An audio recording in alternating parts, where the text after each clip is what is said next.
Okay, start again. Okay, good morning, all of you. Okay, today we will see one more problem on dry saturated steam nozzle. Okay, problem on steam nozzles. Okay, see the dry saturated steam enters a frictionless adiabatic nozzle. Okay, with a negligible velocity at okay, temperature of 300 degrees centigrade.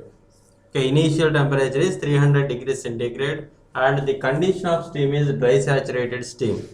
Okay, it is expanded to a pressure of 5000 kilopascal. Okay, 5000 kilopascal of exit pressure and the mass flow rate is 1 kilogram per second. Calculate exit velocity of steam.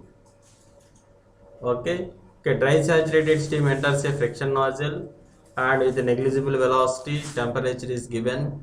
Okay, and at given temperature, we have to take enthalpy H1 and HF2, HFG2 values at exit pressure and entropy value at a given okay pressure limit and SFG2 value okay at exit pressure that is 5000 kilopascal.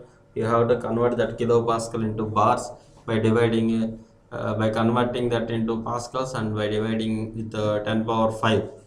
Okay, 1 bar is equal to 10 power 5 kilo, the 10 power 5 pascals. Okay, you have to convert that 5000 kilopascals into bars and at that bar pressure you have to take enthalpies HF2 and HFG2 and SFG2 values. Okay, we know the adiabatic condition that is S1 is equal to S2 and S1 value you can take okay, from the given temperature, saturated temperature is given 300 degrees centigrade and at 300 degrees centigrade temperature you can easily take S1 value and S2 value is a combination of SF plus X2 into SFG2. Okay, we have one relation that is equal to SG is equal to SF plus X into SFG.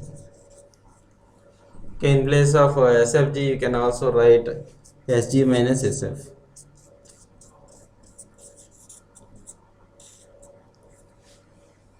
SG minus SF. If you know the value of SG and SF value by using this relation also, you can easily determine.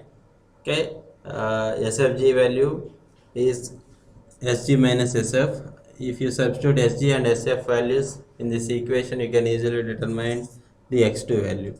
At point 2, we are expecting the wet steam. Why? Because at inlet we are introducing the dry saturated steam. Okay, after expansion we are getting the wet steam. Okay, in the nozzle body. Okay, after expansion the dryness condition of the steam is 0.913. After substituting these values you can easily get X2 value. Always we are using the entropy relation in order to determine the dryness fraction. Okay, after finding the dryness fraction we are using that dryness fraction to determine the exit enthalpy, exit wet enthalpy. Okay, similar to the entropy, we have to write the formula that is H2 is equal to HF2 plus X2 into HFG2. Okay, you know the value of HF2 and HFG2.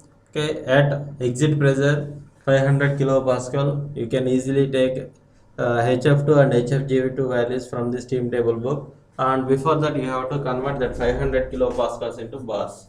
Okay, 5000 kilopascal. Okay, that means 5000 into 10 cube pascals. Okay, divided by 10 power 5. Okay, 10 cube and 2 tens are cancelled and 50 bar. Okay, exit pressure of steam is 50 bar. Okay, at that 50 bar pressure, you can easily take HF2 and HFG2 values from the steam table book and you can substitute HF2 and HFG2 values and X2 value already we determined by using the entropy relation. Okay, you can substitute X2 value and you can easily calculate H2 value. After calculating the H2 value, okay, we are using that H2 value in order to determine the exit velocity of the okay, steam nozzle. Okay, exit velocity we are considering V2 and H1 minus H2 is the enthalpy drop. Initial enthalpy is higher and exit enthalpy is lower. Okay, that enthalpy drop is converting into another form of energy that is the kinetic energy. And enthalpies are in kilojoules and velocities are in joules. Okay, so you have to convert that enthalpies into joules by multiplying with 10 cube. Okay, H1 minus H2. H1 value is already determined, already taken from the steam table book, that is the dry saturated enthalpy H1, and H2 value also we determined, okay, that is the wet enthalpy by calculating the dryness fraction. We are already calculated the H2 value and we have to substitute that H2 value, okay, and after substituting these values, okay, by calculating these values you can easily get the exit velocity of the steam, okay, from the steam nozzle body. Okay, in that manner you have to find the exit velocity of the, okay, steam from the steam nozzle body. Okay, in the present problem we are introducing the dry saturated steam, and that dry saturated steam is expanding inside the nozzle body. During that small expansion process, dry saturated steam is converting into wet steam, and that wet steam dryness fraction we have to determine by using the isentropic entropy relation. After calculating the dryness fraction, with the help of dryness fraction, we have to calculate that H2 value, enthalpy at the exit pressure of the steam. After calculating the exit pressure, exit enthalpy of the steam, okay, from the steam nozzle body, that exit enthalpy and initial enthalpy, with the help of the two enthalpies, you can easily calculate exit velocity of the steam from the steam nozzle.